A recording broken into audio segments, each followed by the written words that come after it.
예, 오늘 새벽에 우리는 예수님의 참가족이 누구인가에 대하여 살펴보았습니다.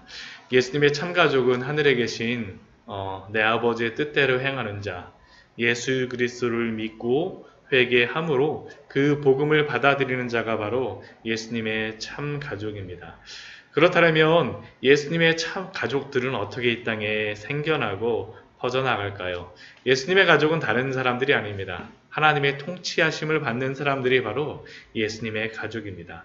그리고 이 질문에 대하여 답을 주는 말씀이 저는 마태복음 13장 말씀이라고 생각을 합니다.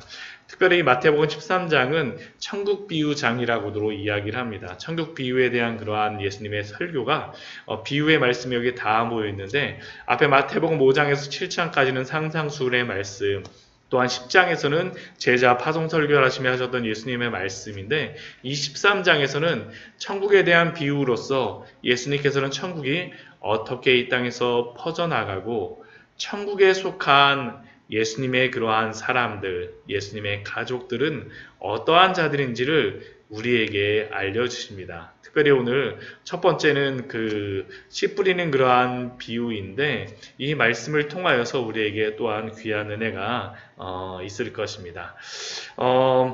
13장에서는 총 7개의 비유가 납니다. 먼저 씨 뿌리는 자의 비유가 첫 번째로 나옵니다. 씨 뿌리는 자의 비유는 다른 말로 하게 되면 네 밭에 대한 그러한 비유입니다. 네 밭이 무엇이 있습니까?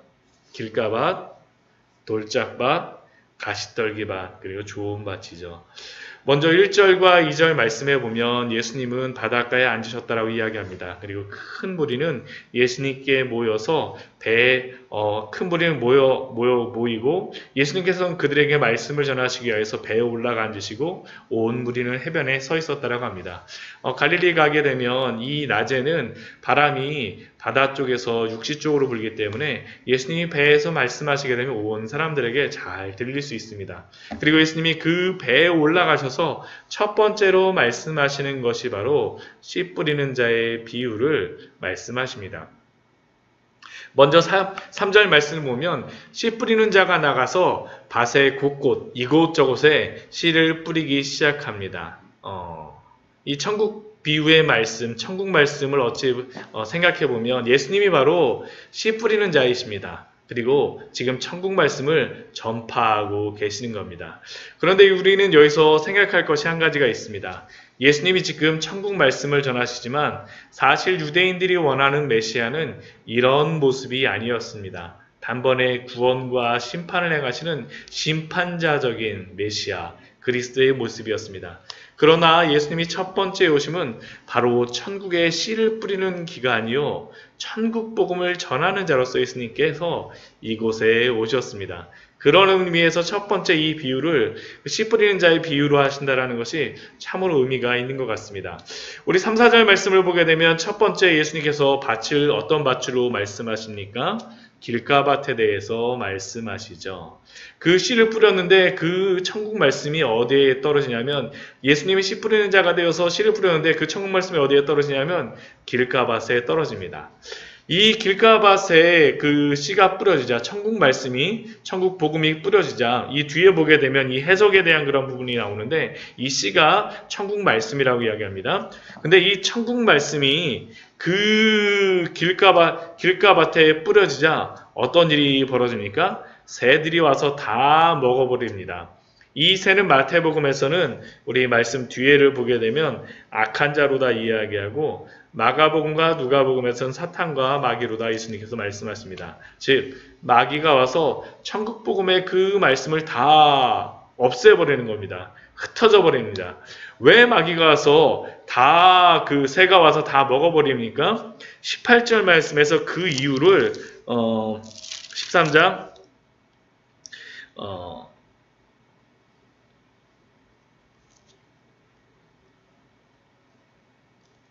그 이유를 이렇게 말씀합니다. 19절 말씀이죠. 아무나 천국 말씀을 듣고 깨닫지 못할 때는 악한 자가 와서 그 마음에 뿌려진 것을 빼앗나니. 결국 이 말씀이 무엇입니까? 길가밭에 뿌려졌다는 것은 다른 것이 아니라 천국 말씀을 들었는데 깨닫지 못하는 것입니다. 깨닫지 못하는 것. 이 깨닫지 못한다라는 것이 무엇입니까? 우리가 말씀을 들었을 때, 말씀이 마음에 들어왔을 때 그 마음을 생각하고 이해하려고 노력하고 묵상하고 소화하지 않는다라면 그 말씀을 마귀가 다 빼앗아 버린다라는 것입니다. 그래서 우리는 말씀을 들을 때, 성경을 공부할 때 생각이 게을러지면 안 됩니다. 우리의 생각이 게을러지면 안 돼요. 생각이 게을러지면 바로 악한 자가 와서, 마귀가 와서 우리의 마음에서 그 말씀을 다 가져가 버립니다. 만약 우리가 그렇게 말씀을 받아들인다면 우리는 길가밭과 같은 그러한 마음을 가진 자라는 것이 예수님이 우리에게 말씀하여 주신 것이죠. 그러니까 우리는 생각이 게을러지면 안 됩니다. 말씀 들을 때 생각을 많이 해야 돼요. 딴 생각이 아니라 이 말씀에 대하여서 이해하려고 그러고 집중하려고 그러고 묵상하려고 계속 이 시간 집중해야 됩니다. 또한 두 번째 밭이 무엇입니까? 돌밭에 대한 그러한 말씀입니다. 5절, 6절 말씀 보면 돌밭에 대하여서 말씀하시는데 20절, 21절 말씀 보면 이러한 밭의 마음은 어떤 마음이냐면 먼저 천국 말씀을 처음에는 기쁘게 받아들이는 마음입니다. 그런데 이 말씀을 기쁘게 받아들이지만 어떻습니까? 조그만 환난이나 박해나 시험이 오게 되면 세상을 통하여서 그러한 환난이나 박해가 오게 되면 바로 그 기쁨과 그 믿음, 그 천국 말씀이 바로 시들어버리는 그러한 마음을 가진 사람입니다. 일시적인 믿음의 사람이죠. 우리는 이러한 경우를 교회에서 너무나도 많이 봅니다. 일시적으로 좋아서 기뻐하고 막 뛰지만 조그만 힘들고 어려운 일이 생기게 되면 금방 낙담하고 낙심하는 그러한 모습들. 참된 믿음은 천국 복음에 대한 깊은 이해와 함께 자신의 죄를 깊이 회개하고 천국 말씀을 깊이 묵상함으로 지식에까지 새로워지는 그러한 믿음이 필요합니다. 일시적으로 이렇게 움직이면 안 됩니다. 이런 마음을 가지게 되면 안 되죠. 일시적인 믿음은 안 되는 거죠. 세 번째 밭은 어떠한 밭입니까? 우리 7절 말씀에 나오죠. 더러는 가시떨기 위에 떨어짐에 가시가 자라서 기운을 막았고. 이것에 대한 설명을 22절 말씀에 설명합니다. 어떻게 설명합니까? 가시떨기에 뿌려졌다는 것은 말씀을 들으나 세상의 염려와 재물의 유혹에 말씀이 막혀 결실하지 못하는 자요. 이 사람은 푸르는 잎도 있었고 깊은 뿌리도 있었지만 문제는 열매가 없는 마음의 사람이었습니다. 왜 그렇습니까? 이 사람은 세상의 환난과 시험은 견뎌냈지만 그 마음 속에서 세상에 대한 염려와 재물에 대한 유혹으로 결국에는 열매를 맺지 못한 겁니다. 참으로 안타까운 그러한 마음을 가진 그러한 사람이죠. 그렇다면 열매를 맺는 그러한 밭은 어떠한 밭입니까? 8절 말씀에서 우리에게 말씀하시죠. 좋은 밭입니다. 좋은 밭. 좋은 땅이죠. 좋은 땅. 이 좋은 땅은 어떠한 마음을 가진 사람입니까? 우리 23절 말씀 보면 이렇게 말씀하죠. 좋은 땅에 뿌려졌다는 것은 말씀을 듣고 그 말씀을 듣고 그 말씀을 이해하려고 부지런히 노력하는 사람입니다. 그래서 어떻게 됩니까? 깨닫는 자니. 말씀을 듣기에 굉장히 소망하며 그 말씀을 깨닫기 위해서 계속 노력하는 거죠. 생각이 게으르지 않습니다. 마음이 부지런합니다. 자신의 모든 지성을 사용해서 그 말씀을 이해하려고 굉장히 노력합니다.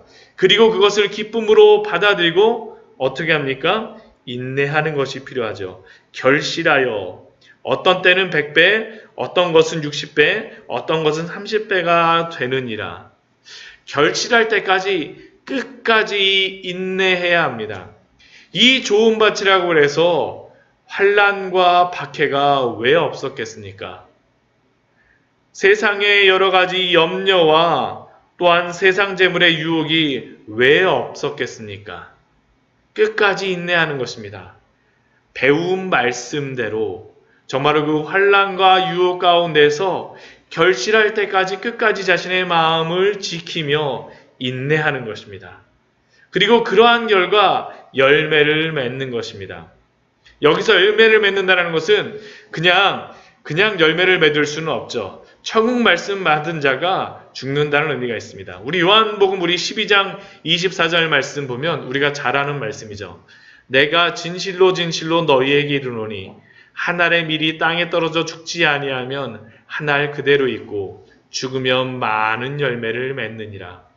자신이 그 말씀에 따라 희생하고 십자가를 지고 죽지 않으면, 그 말씀을 가지고 인내하고 죽지 않으면 이 세상에 보이는 염려 속에서도 하나님만을 의지하며 견뎌내는 그러한 죽음과 같은 그러한 믿음과 인내가 아니면 이 세상의 재물의 유혹 속에서도 오직 천국 말씀만을 붙들고 정말로 날마다 그 믿음으로 살아가지 않으면 열매가 없습니다. 그런 마음을 가진 자들만이 30배, 60배, 100배의 그러한 결실을 맺을 수 있다고 예수님은 말씀하시죠. 그리고 9절 말씀에서 우리에게 이렇게 말씀하십니다. 귀 있는 자는 들으라 하시니라. 귀 있는 자는 들으라고 예수님께서 우리에게 분명히 말씀하십니다. 그런데 아까도 이 비유의 말씀을 사실 이 비유의 말씀, 이 씨 뿌리는 자의 비유를 지금까지 다 설명드렸지만 예수님은 단지 씨 뿌리는 자의 비유를 비유로만 말씀하셨습니다. 제가 이 뒤에 부분 설명을 했기 때문에 그런 거지 예수님이 이 앞부분에서는 이 비유에 대해서 설명하시지 않으셨습니다. 그리고 그 문제는 뭐냐면 이 비유를 설명하지 않자 아무도 이 비유가 무슨 의미인지를 알지 못했다는 겁니다. 그래서 제자들이 예수님께 와서 이렇게 질문합니다. 10절 말씀에서 어찌하여 그들에게 비유로 말씀하시나이까? 비유로만 말씀하시면 그들이 못 알아듣지 않습니까? 라고 예수님께 제자들이 질문하는 거죠. 그때 예수님께서 11절 말씀에서 무엇이라고 말씀하십니까? 천국의 비밀을 아는 것이 너희에게는 허락되었으나 그들에게는 아니 되었나니. 즉 천국의 비밀을 알고 깨닫는 것은 하나님의 주권 가운데 있다는 사실을 또한 우리에게 말씀하여 주십니다. 어떤 때 이런 질문을 하는 경우가 있습니다. 아니 왜 많은 사람들이 복음을 듣고도 변화되지 않습니까? 라는 그런 질문을 합니다. 그것은 하나님이 그 복음을 듣는 지혜를 주셔야지만 하기 때문에 가능합니다. 작년 이스라엘에서 제가 목사님들과 목요일마다 성경 공부를 했었는데 어떤 목사님이 이런 질문을 하셨어요. 아니 성경은 하나님의 말씀이고 능력이 있는데 왜 말씀을 읽는 사람들이 왜 모두 깨닫고 회개하고 구원받지 않을까요? 왜 그렇겠습니까? 그것은 천국 복음의 말씀은 하나님께서 깨닫게 해 주셔야만, 좀 어렵게 이야기하면 성령님께서 그의 영혼을 조명해 주셔야만, 그 말씀의 밝은 빛을 깨달을 수 있도록 빛을 비추어 주셔야만 깨달을 수 있는 것입니다. 그래서 아무리 똑똑한 사람이라도 천년 만년 말씀을 읽어도 그 말씀을 깨달을 수가 없습니다. 그래서 이러한 현상에 대해서 예수님께서 12절 말씀에 이렇게 말씀하십니다. 무릇 있는 자는 받아 넉넉하게 되되 없는 자는 있는 것도 빼앗기리라. 있는 자는 받아 넉넉하게 되되, 한번 천국 복음의 말씀을 맛보게 되면 그 말씀을 잊지 못하여서 더 그 말씀을 먹고자 듣고자 애쓸 수밖에 없습니다. 꿀을 먹어본 사람만이 그 꿀을 찾는 것처럼 그 천국 복음, 그 천국 말씀을 맛본 사람만이 그 말씀을 찾게 됩니다. 반면 그 맛을 못 본 사람은 어떻게 됩니까? 없는 자는 그 있는 것도 빼앗기리라. 결국 천국 복음의 맛을 본 적이 없는 사람은 그 받았던 천국 말씀조차 빼앗기게 됩니다. 왜요? 듣지를 않거든요. 무시하고 그냥 새들이 그냥 먹어버리도록 그냥 내비두는 것입니다. 그런데 누가복음은 없는 자를 조금 다른 관점으로 기록하고 있습니다. 우리 말씀 한번 찾아볼까요? 우리 누가복음 8장 18절 말씀입니다.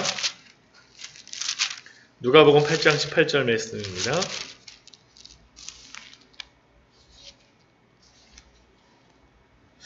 누가복음 8장 18절 같이 한번 읽겠습니다. 8장 18절입니다. 누가복음 8장 18절입니다. 같이 읽을게요. 시작. 그러므로 너희가 어떻게 들을까 스스로 삼가라. 누구든지 있는 자는 받겠고 없는 자는 그 있는 줄로 아는 것 같이 빼앗기리라. 마태복음에서는 없는 자는 그 있는 것도 빼앗기리라고 말씀하시는데 그 누가복음 8장 18절 말씀에서는 없는 자는 하고선 그 뒤에 붙이는 것이 있죠. 무엇입니까? 없는 자는 그 있는 줄로 아는 것까지 빼앗기리라. 그냥 없는 자가 아니라 있는 줄로 알았으나 없었던 자입니다. 결국 바리새인들과 같이 외식하는 자들에게 주시는 그러한 경고의 말씀입니다. 그래서 우리는 이러한 말씀을 들을 때마다 우리의 신앙에 대하여서 날마다 점검해야 됩니다. 우리의 신앙에 대해서 점검해야 되죠. 점검해야 됩니다. 이러한 말씀을 보고 우리가 점검하지 않으면 안 됩니다. 그리고 이것은 단순히 2000년 전 예수님이 바리새인들에게만 말씀하신 것이 아니었습니다. 이러한 현상들이 바리새인들에게만 일어났던 그러한 현상이 아니었습니다. 이 말씀은 이사야서 6장 9절에서 10절의 말씀을 이후에 보면 인용하여서 예수님이 말씀하시고 계시는데 이러한 현상들을 이사야의 그러한 그 예언을 통하여서 이것뿐만 아니라 예레미야에서도 이러한 비슷한 이 말씀이 있고요. 그 신명기에서도 비슷한 말씀이 있습니다.